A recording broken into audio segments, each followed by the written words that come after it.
wanted to use a song of Rekka's for a second. So as you see right over here, I have Rekka's song, right?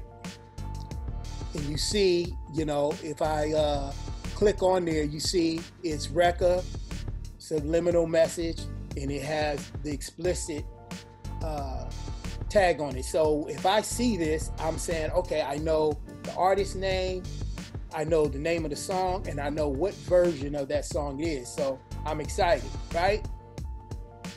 Yep. It appears to be on point. Well, here goes the problem. So I'm pulling up Serato. And so when I pull Serato up, if I take that same file that you guys see that's named, that appears to be named correctly, and I put it in there, what happens? You see how it's turning into the original name of the file. So it doesn't have the artist name, and it has the name of the song, but what is the other part? How does one send a file that has all of the things that it needs? Because as a radio DJ, if you send me this, if I'm on the air and I just pull, let's say if you sent it to me last minute, hey, it's hot off the press, OG, you know, and I send it, you send it, and it has something totally different than what you sent me, then I don't know how to brand your music on air. And if it doesn't have the version, I don't know if I put the dirty version in there or not. So do you think I'm going to take the chance of playing it if I'm not confident and I didn't have enough time to listen to it? No. See what I mean? So you have to, as artists, have to narrow down any of those variables that will give a DJ an excuse to say, they didn't send it right, oh well. So what I'm gonna do is I'm gonna delete that out of there and take you through the steps. How many of you guys have iTunes? So here's one of the ways how you can correctly label your files. And if you have, you know, whether it's DJs like Rekka, we talk, like if you have DJ Zone, he should be doing this with your files, or you should be doing these with your files before you send them out to DJs.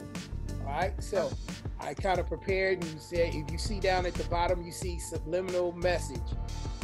And it's the same name in the file that you saw in Serato. This is Rekka's song, okay? As you see, it doesn't have an artist name because I just dragged it into there. So this is how out of iTunes you're able to get that change. So either I'm gonna go, where am I going to? Song. I'm gonna go to song. I'm gonna go to info. When I pull info up, it gives me a platform to label the song exactly how it's supposed to be labeled. So I go in there and I click on there, and this is, I know it's an explicit version because that's how it was labeled in the email. So you should name that artist, Rekka. You can go as detailed as you want in terms of album. Let's say it's, you know, it's, you guys can label that. I'm not gonna go and label every single thing, but you guys get the point. I can go down there and label, well, what genre is it? You know, I can say it's hip hop. If I wanted to put artwork in there, if it was a single and I had artwork, I can upload the artwork right in there as well. I'm gonna click OK. So all of a sudden down in iTunes, you see now it has her name, it has the genre, it has the correct labeling of the file. So what I did also, I created a folder on my computer where I can click on that. I can click on that and I can drag that to that file. So you see it says Rekka subliminal message, and it has the version of the song.